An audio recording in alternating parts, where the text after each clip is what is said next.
জীবনটায় কিচ্ছু হবে না। এই ছোট্ট জীবনটায় কিচ্ছু নাও হইতে পারে, কোনো সাইড এফেক্ট হবে না, কোনো ক্ষতি নাও হইতে পারে। এই ছোট্ট জীবনটায় কিচ্ছু হবে না। মালিককে পক্ষে নেন আর না নেন, এই ছোট্ট জীবনটায় কিচ্ছু হবে না। কেউ যদি বলে কেন হবে না, তো আল্লাহ নিজেই জন্মলগ্নে জানায়া দিয়েছেন, হুয়াল্লাযী খালাকাকুম সুম্মা রাযাকাকুম, তোমাকে অস্তিত্ব আমি দিছি, তোমাকে আমি পালবো। কতদিন পালবে?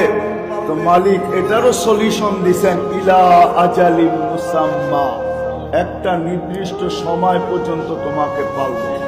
তারপরে সুম্মা খাজনাহু বাগতাতান, তারপরে তোমার উপরে মারব থাবা। ওয়া ইলাইনা তুরজাউন, আনবো আমাদের কাছে। লাতুসআলুন্না আনিন নাঈম, পরে যা কিছু তোমাকে দিছিলাম সবগুলার ব্যাপারে তোমাকে প্রশ্ন করব, কাঠগড়ায় দাঁড়া করাবো।